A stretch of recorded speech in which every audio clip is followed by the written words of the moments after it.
You guys know me, I'm Jason Boyle. While we're on the Charlie Kirk issue, I think you guys talking about Charlie Kirk is about as important to me as your prayers.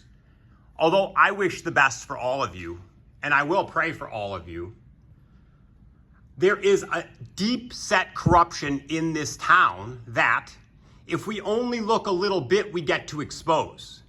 And I think we could all agree that Charlie Kirk would say, if there is police corruption in a town, we should investigate it. So I'm going to give you the lead right now so that you can go investigate. And if you open your eyes just a little bit, you will see the corruption of Oconee County forfeiture. Oconee County has been committing forfeiture crimes for many, many, many years to enrich the private participants. The sheriff himself, the police officers, who knows who else, but we could do a proper audit and find out. What happened to David Dawkins has new developments, and we need to discuss them because now the crime is sealed in the files and open to the available public, open and available to the public. So David Dawkins was arrested supposedly for selling drugs, and he was stuck in prison. At the time, they forfeited all his assets. They took everything of value that David Dawkins owns and put it into the custody of the Oconee County Sheriff's Department. Now, before David Dawkins' trial, David Dawkins died. That means he could not be found guilty of a crime. So his forfeited assets needed to be returned to the family. And in fact, the probate judge signed off and said, yes, the forfeited assets should be returned to the family. The solicitor's office signed off and said, yes, the forfeited items should be returned to the family. But then you got Ken Washington involved, who's an investigator or something for Oconee County. I mean, these guys back there, they know who he is, Ken Washington, right?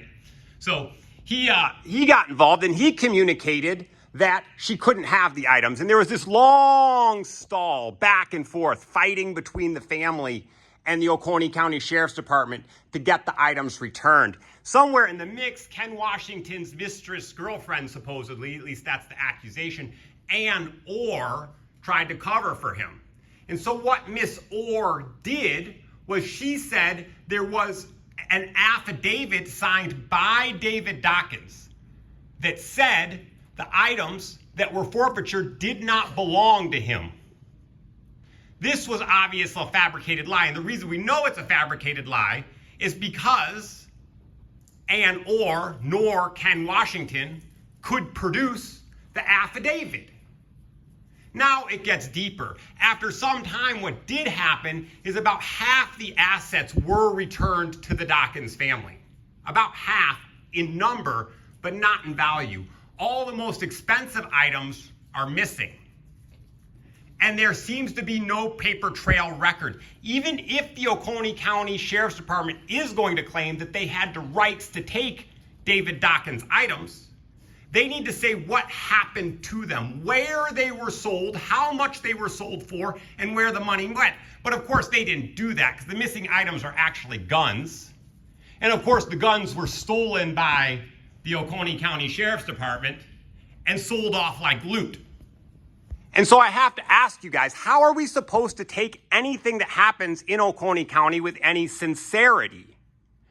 I see Oconee County sheriffs arresting shoplifters. You know who I feel sorry for? The shoplifters, because the Oconee County sheriffs are the true criminals.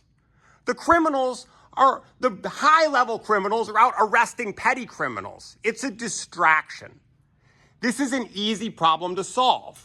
We're a civilized society. What we can do is we can audit the wealth of people like James Singleton, people like the solicitors who are accused. I won't name them because I don't have as much evidence on them as I do for James Singleton.